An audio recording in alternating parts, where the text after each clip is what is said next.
Selamat pagi, semoga semuanya dalam keadaan sehat walafiat. Perkenalkan, nama saya Nikade Felicia Cinta Dewi, nomor absen 19 dari kelas 12 MIPA 5. Pada kesempatan yang berbahagia ini, saya akan mempresentasikan mengenai unsur-unsur intrinsik dalam novel Ronggeng Dukuh Paruk. Keindahan novel sangat ditentukan oleh unsur-unsur intrinsik. Nah, apa itu unsur-unsur intrinsik? Unsur intrinsik adalah unsur-unsur yang terdapat dalam karya itu sendiri. Unsur-unsur intrinsik dalam novel Ronggeng Dukuh Paruk adalah: yang pertama, ada tema; yang kedua, ada alur; yang ketiga, ada setting atau latar; yang keempat, ada tokoh atau penokohan; yang kelima, ada gaya bahasa; dan yang keenam, ada amanat. Yang pertama, tema. Tema adalah inti permasalahan atau apa yang dibicarakan dalam novel tersebut. Tema dalam novel Ronggeng Dukuh Paruk adalah mengenai masalah sosial, yaitu percintaan antara Srintil dengan Rasus, dan masalah kebodohan serta kemiskinan. Yang kedua, ada alur. Alur yang digunakan dalam novel ini adalah alur maju dan alur mundur, atau bisa disebut dengan alur campuran, yang dimana cerita tersebut menjelaskan tentang peristiwa masa lalu, yaitu peristiwa tempe bongkrek 11 tahun yang lalu. Yang ketiga, ada setting atau latar. Latar dibagi menjadi 3, yaitu latar tempat, latar waktu, dan latar suasana.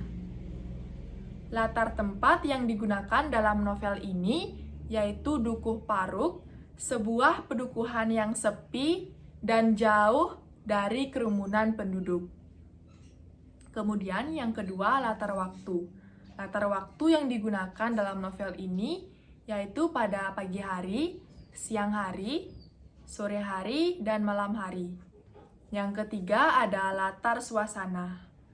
Latar suasana yang digunakan dalam novel ini yaitu kegembiraan, kegelisahan, dan ketegangan. Yang keempat ada tokoh atau penokohan. Tokoh yang terdapat dalam novel ini yaitu ada 2 orang, yaitu Srintil dan Rasus. Srintil adalah seorang gadis miskin yang kemudian menjadi terkenal dan kaya karena menjadi penari ronggeng.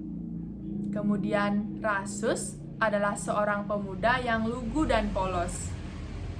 Kemudian yang kelima ada gaya bahasa. Gaya bahasa yang digunakan dalam novel ini sangat banyak, tetapi yang paling menonjol adalah gaya bahasa personifikasi dan hiperbola. Gaya bahasa personifikasi adalah pengumpamaan benda mati sebagai manusia. Contoh gaya personifikasi yang digunakan dalam novel ini adalah: adat Dukuh Paruk mengajarkan kerjasama antara ketiga anak laki-laki itu harus berhenti di sini. Kemudian, gaya bahasa hiperbola. Gaya bahasa hiperbola adalah gaya bahasa yang mengungkapkan suatu hal secara berlebihan. Contoh gaya bahasa hiperbola yang digunakan dalam novel ini adalah: kedua unggas itu telah melayang beratus-ratus kilometer mencari genangan air. Yang keenam ada amanat. Amanat yang disampaikan dalam novel Ronggeng Dukuh Paruk adalah: jangan sirik melihat kebahagiaan atau keberhasilan orang lain, dan jangan menyerahkan keperawanan demi sebuah cita-cita, serta jangan pernah membicarakan keburukan orang lain. Demikian presentasi yang dapat saya sampaikan. Saya mengucapkan terima kasih. Selamat pagi.